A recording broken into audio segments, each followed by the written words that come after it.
actually it was about 2 years ago, I started traveling, and I was traveling 20 weeks a year, 30, and it's great, and I've traveled all over the world, and I got to help and work in lots of countries, so it was a lot of fun. But I have a family here, and that paradigm, I decided, you know what, I want to spend more time at home and be with my family. And in January, I made the decision, I said, you know, I really want to try to work here locally. And I began going to a mastermind group with Dean. And I had never heard of a mastermind group before. I had no idea. And I got put in a room with 11 folks that we were all from different industries, different ages, really different perspectives. And it was through that mastermind experience that I really started developing what we're doing today in my work with Dean, is to try to find ways to do my business in different industries, but here locally. So that, you know, I understood after being in our mastermind group, and I pointed Vonna because Vonna was in my mastermind group, and she was a great inspiration to me, but it helped me understand that the skills and the insight and the intellectual capital that I have, I can help small businesses here in the area to grow and find success for themselves. And during that time, actually, Dean started coaching me, which was another thing. I had no idea what coaching was at all. I thought it was kind of like therapy. And if you know me, you would say, yes, Kerri probably does need psychotherapy. But I did not believe that in my heart of hearts that I needed that kind of help, right? So when I discovered what a business coach was, Dean took me on. It's probably I'm his hardest client ever, because I'm not a real conformist. So it was, but it's been one of the greatest experiences I've ever had, because he's challenged me to think. All of the stick man things that he just shared with you, I have worked through a lot of that stuff, and I have it has opened and changed the way I do business and the way I look at the world, not just professionally, but in my personal life too. And AJ can probably testify that that's a scary thing too. It's to be, you know, this September we'll be married 30 years. So he's put up with me for a lot of years. So he will be getting a prize of some sort soon. But during that time, what I found, and even in my other speaking, when I talk to credit unions or different audiences, you have to kind of change up. And I'm a fun-loving person. I like to have fun, but I really didn't understand what that could do for me and for businesses and folks, professionals, what it could do for them and their life and their careers. So I love this quote. It says, everyone is born a genius. You're that empty cup, right? But the process of living de-geniuses, I don't know if that's really a word, them. And Mr. Fuller, that made a very good point, because if you think about it as children, you know, we really spend our time imagining I'm Pocahontas, or I'm Cinderella, or you know, or one of the great baseball players, or whatever it may be. So we're gonna explore that a little bit. And you know, this is Paul Harris is a Harvard Graduate School professor, psychologist, and he says imagination is absolutely vital for contemplating reality, not just those things we take to be mere fantasy. And he's talking about adults. He's not talking about children. That it's very important that imagination is part of what you do every day. I love this quote. Passion is the genesis of genius. Ooh. If you think about your life right now, I'm not going to put you on the spot, but think about things that you're just passionate about, that you wake up in the morning and you can't wait to do. That's really something that, man, you wish you could do all the time. What was your, you know, I had my grandfather, people tell me and said, you know, figure out what you love to do, and then figure out a way to make a living at it, and you'll never work another day in your life. Everybody's kind of heard some variants of that, right? Well, that goes back to this. It's about your passion. One of the things that I do to help me be creative, and even, there's a certain part of my being that I have to create something, whether it's a PowerPoint presentation, whether it's a direct mail piece, a website, whatever it may be. But one of the things that I love, love, love to do is I quilt. And this is an original pattern that I did, and I drew this out, and I created this from my head, which is kind of scary. But this is the kind of thing I love to do. Now this one probably tells you a little bit more about me than I think anybody should know, but this is me. Oh my gosh, that is and I proclaim to be the quilt diva. I love it, and but this is creating, and my work, that's something that I love. I love color, texture, fabric, paper, whatever it is, I love to be creating. So that's my passion. The secret of genius is to carry the spirit of the child into old age, which means never losing your enthusiasm. How many days we sit down at that desk to respond to emails and, do we have a lot of enthusiasm?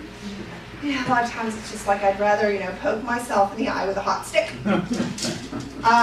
And for me, sometimes that I love to write, but honestly, if I had to write another article about a savings account, I think I would, because I've been doing it for 25 years. So how do I, keep that enthusiasm going? Genius is initiative on fire. Think about that. When was the last time you really, something was just burning inside of you and you had to act on it? Think about that place. Does anybody want to share just the, one thing you just, it was all about what you wanted to do? It got you fired up. Anybody? I can do that. Sure. Having done the industrial thermography for so long, I knew it was a good modality for breast cancer detection. And my grandmother died of breast cancer, and I watched that happen. So it made an impact on me. And then I got really sick with double pneumonia. I was in St. Francis, very hard, very bad. And right there and then, it came to me that I'm going to do something to change this. I'm going to change my modality of thermography to help women and men with their health, and see where that takes me. Well, it took me amazing places. And that all came from the emotion of, and the passion of, that I want to use what I know to help other people. Isn't that powerful when we can do that? And you were on fire for that. Genius is the ability to renew one's emotions in daily experience. Now that's an art, that's a talent. And the greatest minds and thinkers of history could do this daily. Am I there? Yeah, I'm not there. I'm not there. But that's where you want to get to. You think about Thomas Edison, and you think about Alexander Graham Bell, especially Bell. And he says, you know what? I'm going to talk across the wire to somebody, across the country. Imagine what people said about him. You're loony. Hello. That can never happen. Talent hits a target no one else can hit. Genius hits the target no one else can see. Wow, where do you want to be?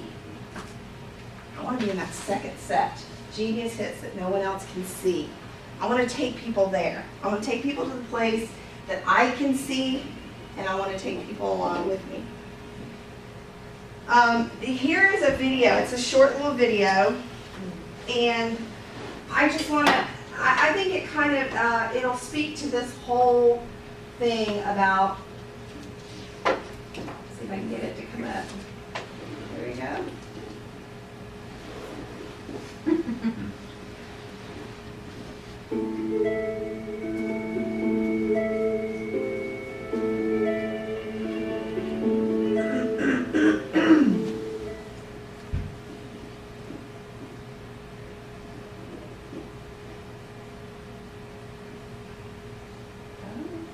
Is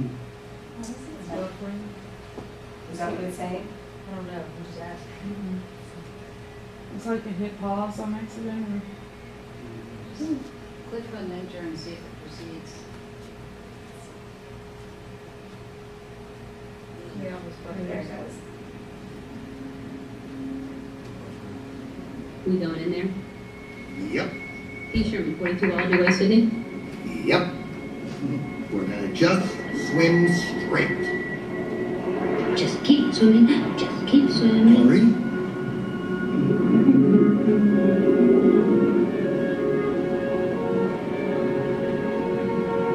Boy, this is taking a while.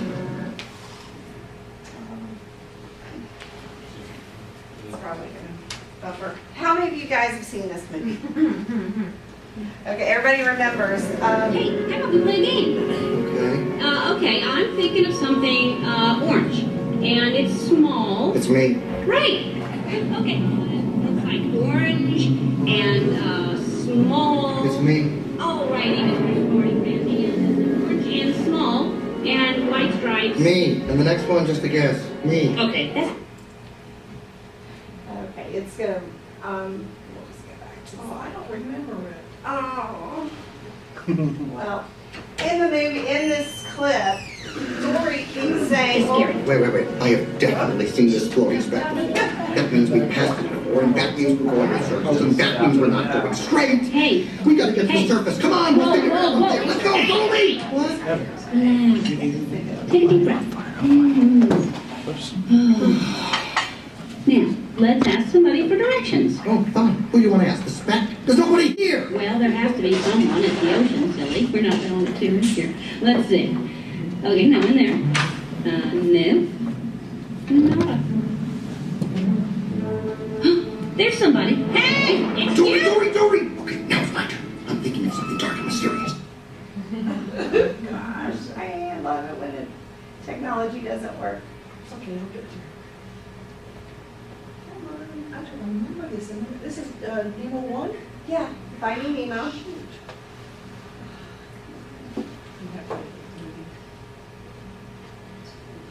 It's a fish we don't know. And if we ask it directions, I've seen it, I just don't remember this part. It's not gonna play right, so we'll just stop it.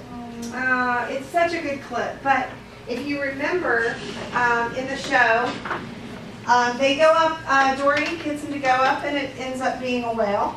And then the whale, they're sitting there swimming and she's like, let's swim this way to the back of the whale.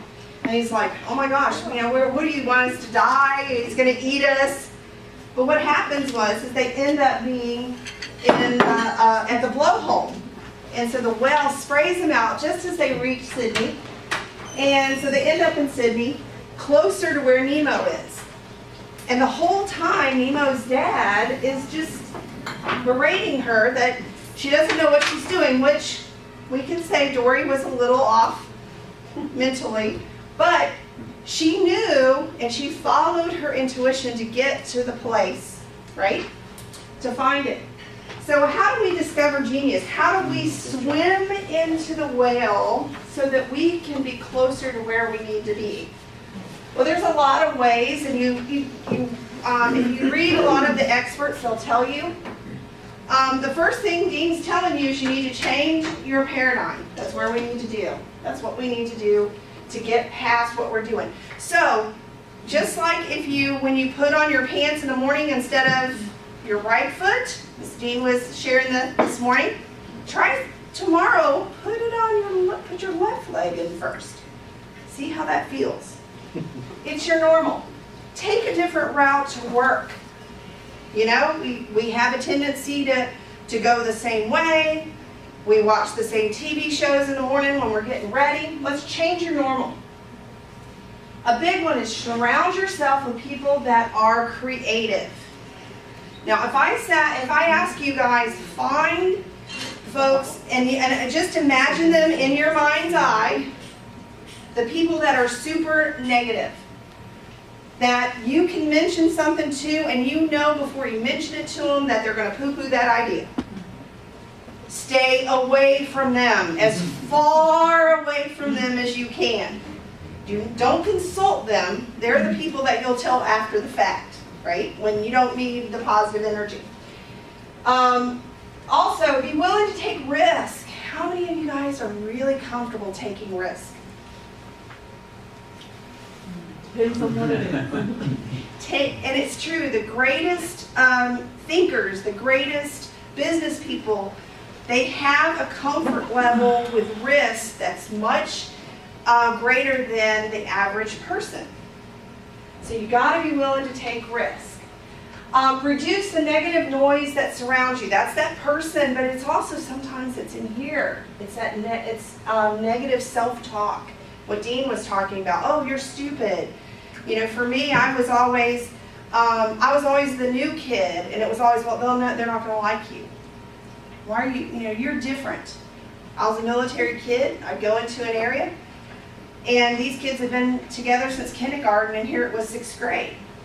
I'm different. So I would tell myself these things. Schedule time to be creative. I know that sounds horrible, you know, or how do you be, you know, spontaneity and creativity and scheduling is 2 different things. But spend some time. And we have a new office over at VR Business Sales. And it's a really cool office. It has, and I have the upstairs, and it has the dormer windows at the top. And they're not really big. They're maybe about this wide, but they're really deep. Do you know what I'm going to do with my dormer window? Dean hasn't figured out what he's going to do with his yet. But I'm going to do with mine is I'm getting me one of those 0 gravity chairs. It doesn't have to look pretty. I'll get one of the lawn chairs. And I'm going to put a little table there, and I'm going to put a little water treatment in there, and I'm going to look at the window. Because you know what? When I'm talking on the phone up in the office, that's where I stand, is in that little area. So I'm going to build me a little creative area where I can either sit and meditate, read, do whatever it is to help me become creative. Don't forget the palm tree.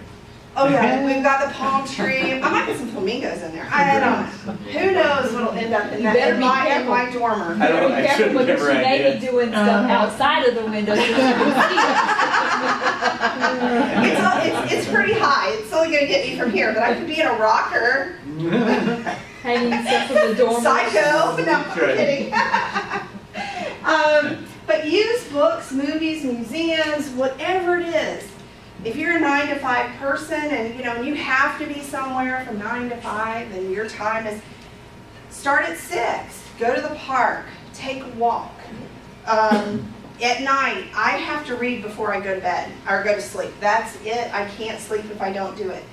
It's a way for my mind to be creative. And I have to read different genre of books. I cannot just read fiction. I have to read nonfiction. I have to read autobiographies. I'm like all over the place, but I can't read the same thing all the time. Journaling is huge. So when you get that thought, Dean's got a great quote, and I'm going to make him say it,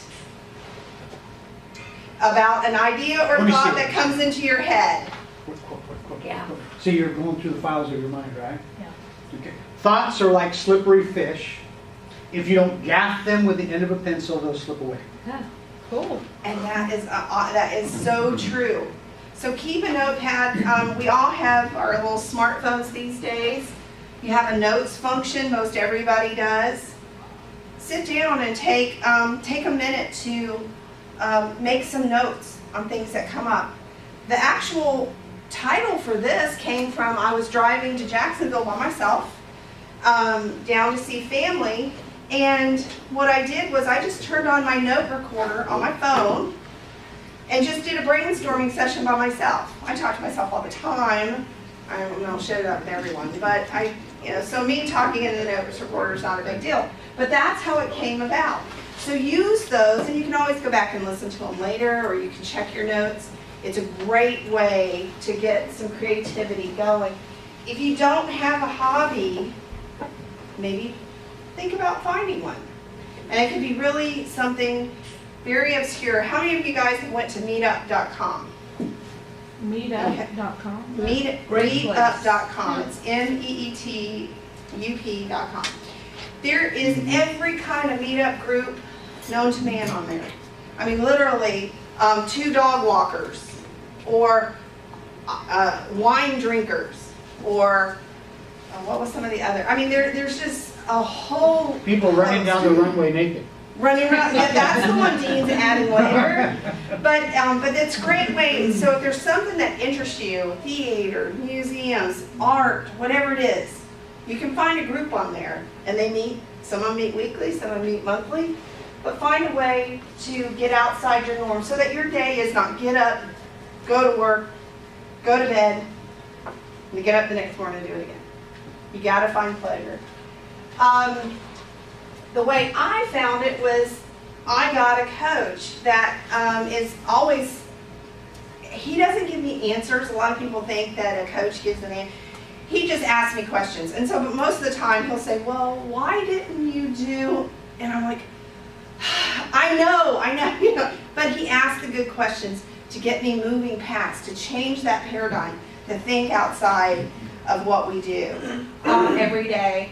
The mastermind group was awesome in so many ways because I met wonderful friends that will be friends for life.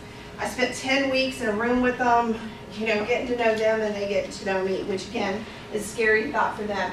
I mentioned journals. How many of you guys have a journal? Okay, very cool. Now ask who writes in it. Yeah. I have one. I have 3 or 4 really nice ones. Oh, do you? Yeah, How many yeah. of you journal every day? Even if it's just a little thing. My journal can tell you a lot what's going on in my life. I've been journaling since about 1983, and I have almost every volume. But you can tell when my life is really, really stressed because there'll be a whole lot of writing in there. So that's how I get through a lot of things. If things are really going well and I'm not struggling, there won't be a lot of things written down. But so I have to be disciplined when things are going good. I'm really good when things are tough, when there's challenges to write. So I got to get better at writing the good stuff down for me.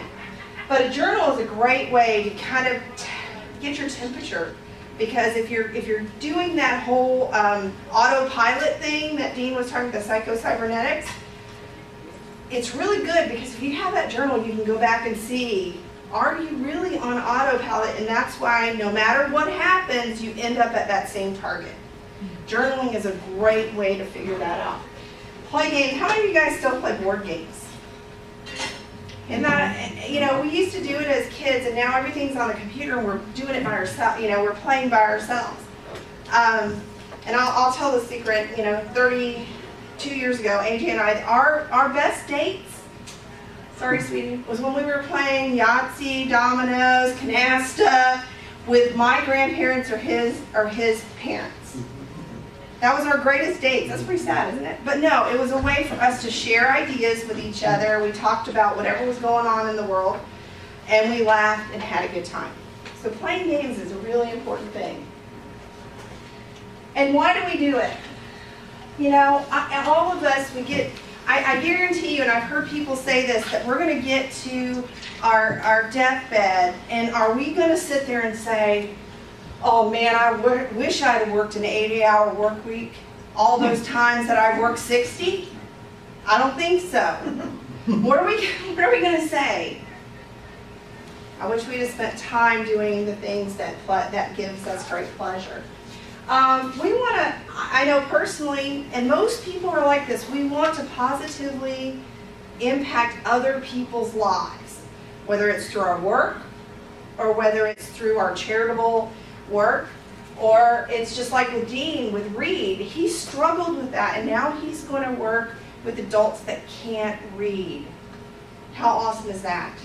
It's positive. Just think how much that empowers people. If you can't read, you can't fill out an application to get a job. If you can't get a job, then you can't, you can't improve your life. Become the next Steve Jobs, Henry Ford, Thomas Edison. Those guys did not. And an Oprah Winfrey. Think about that. A black woman going into journalism when she went in there, when she did. All the obstacles that she saw, but she knew she was going to have her own network one day. And doggone it, she hadn't done it. So that's what I hope you'll take away today from all, but I will warn you, as Daffy Duck says, ridicule is the burden of genius. So as you walk out of here today, there will be some negative forces. And do or do not, there is no try. Ban try from your vocabulary today. You either can or you can't, or you don't. Is there any questions for me? Wow, no questions. Well, I want to thank you guys so much for coming out and hearing us talk about, genius begins in the sandbox. And Dean's store is amazing at what he does. There's a lot of people that do it, but I can tell you from personal experience, he's provided a lot of things for me. He is an international speaker. He is a wonderful coach. The mastermind groups will blow your mind. And he's a great friend. That's the biggest thing. And I'm honored to have been able to share the stage with you today, Dean. Your harmonica playing, it's awesome. You can do that for me anytime. So thank you, sir, for sharing. Let's give Kerri a hand. Great job.